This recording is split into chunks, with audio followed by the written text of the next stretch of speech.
Hi, this is Dr. Gary, and welcome to my weekly tune-up this week. Thanks all of you for your great emails last week and also text messages to me regarding talking about the news. I can't believe how many of you concurred with what I said and actually agreed with what I said. I was a little afraid maybe some people think I was going off a little bit. I really still feel that way and have for a long time. Turn it off, find your own truth. Last week, it came to my attention that each one of us have an issue sometimes with fear. You know, there's a lot of acronyms for fear, and I'm not going to waste our time right now putting them out there to you because I'm sure you've heard them all by now, if not mostly from me. There's one kind of fear, though, we got to be careful of, and it's survival fear. We saw in many of the tragedies that have happened over the last few years, whether it's people panicking at a concert with thousands of people there and trampling and killing someone, or how about Black Friday? People getting killed as they're rushing into a shopping center.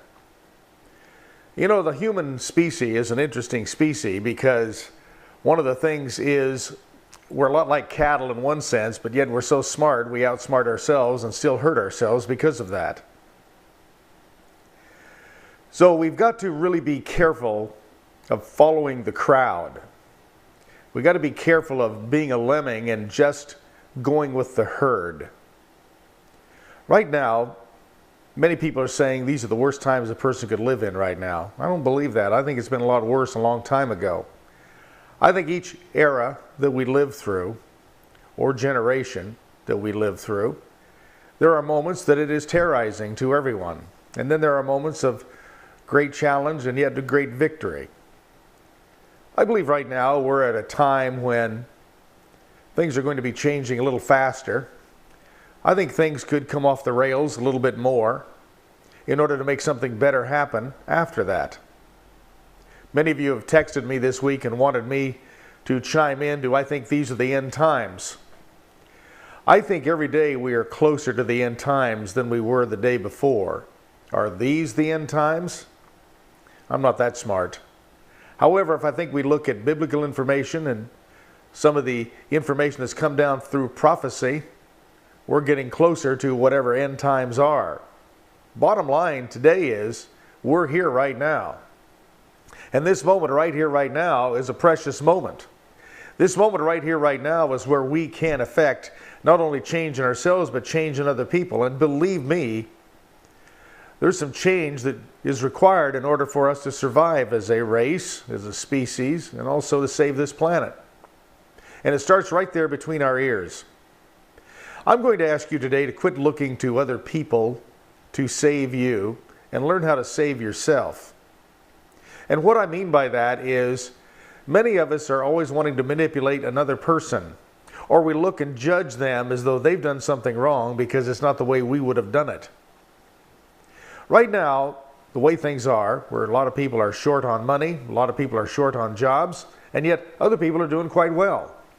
Let's take a look at the balance, and if somebody is doing quite well, and we're not, rather than be mad at them or put them down or judge them or, make accusations about those people that are doing well, let's ask ourselves, what are they doing differently than we're doing? What could I do that they're doing to maybe kick it up a notch for myself? I can tell you this right now. The more you criticize another person or jealous of another person or envy another person, you're not able to spend their money or enjoy their good fortune, only your own. In these times that we're living in right now, whether they're end times or not, what we have to do is become effective in our own life. Many people come to me wanting to know how to make their business work better or make their family work better.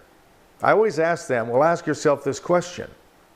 What is there about you today that's causing it not to work? Not the other person. Especially if you have a business right now and it's not working well. I have to constantly examine my own, all the little adventures that I have, whether it's the television and the broadcasting or whether it's this and the personal consulting. If it's not doing well, I have to ask myself, what am I not doing to get it to do well? It's not somebody else's fault. If you have a business right now, no matter what it is, or you have a venture, or you have a family that's just not gelling the way you want it to, ask yourself, what can I do today that's going to change it from yesterday to make tomorrow better? When you do that kind of thinking, what's happening is you're creating a swish pattern inside of your thought process. You're actually going to find an answer. When you start blaming other people because they're doing better and you're not, you're wasting your time. And you're going to go down in flames if you don't keep from doing that. What you want to do is allow yourself the ability to think proactively, not reactively. Today, let's take a look at what we're doing. What can we do to make tomorrow better than yesterday and take action today? Because that's where the action is. It's not yesterday, it's not tomorrow, it's right now. And also, if people are doing well around you and you're not, ask yourself this question: what are they doing differently than I'm doing? Many times you're going to see it's your own incompetency. I'm not saying that to make you feel bad, because I have plenty of it myself. It's you sitting around commiserating what's going wrong rather than what you can do to make it go right. Also, give yourself permission to succeed. Somebody's going to. It might as well be you.